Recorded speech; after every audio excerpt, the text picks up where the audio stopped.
A week ago I posted a video about how the digital deluxe pre-order edition of the PS5 remake of Demon's Souls is a waste of money.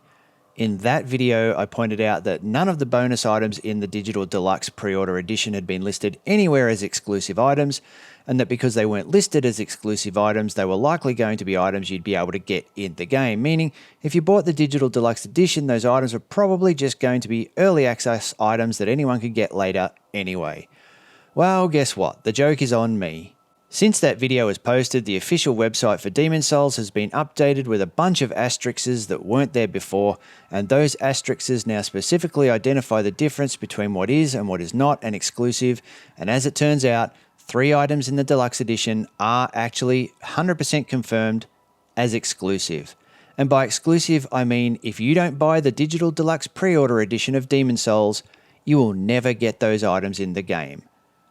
The items in question are 2 armor pieces and the ritual blade weapon. Now just to be clear, these aren't cosmetics. These are items that affect gameplay. Obviously we don't know the specifics of how they will affect gameplay. I mean, are they going to be shit tier? Are they mid tier? Or will they be god tier? Probably shit tier if I were to guess, but I guess they weren't going to be exclusive either, so maybe, who knows, maybe they will be god tier. If they are going to be at least reasonable to good, can you imagine how pissed off people will be when they get invaded by someone wearing decent gear with perks that you yourself can never get, no matter how much you play? And if they aren't going to be good, well, what then? What if they're shit tier? Then how can anyone justify the exorbitant extra cost that they want you to pay for them? And let's not split hairs, the cost is absolutely exorbitant. In Australia, the extra price is $30. Everything else in the digital deluxe edition is obtainable in the game just by playing. The only exclusives are those 3 items, so essentially that's what you're really paying for.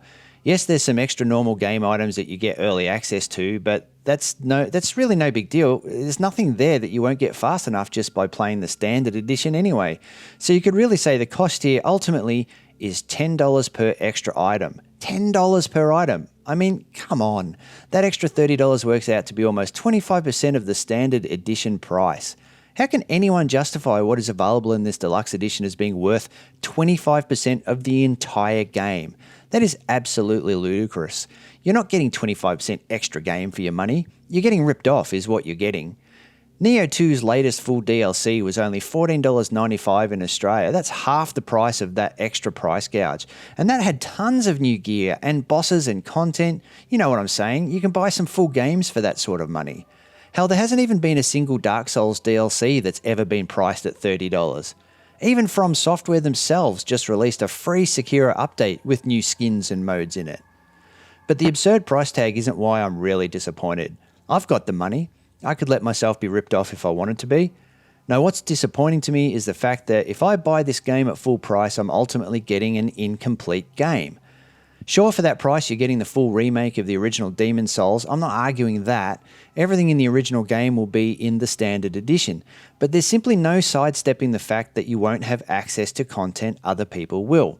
There'll come a time when you get invaded by someone with the new gear and using that new weapon, and you'll stop and you'll stare at that invader and you'll be reminded that they're playing a version of the game that you can't play and that you can never play. And yes, I know in the grand scheme of things, it's probably going to be gear that you won't or wouldn't ever use, at least not for anything other than maybe a small amount of time to try it out, but that's far from the point.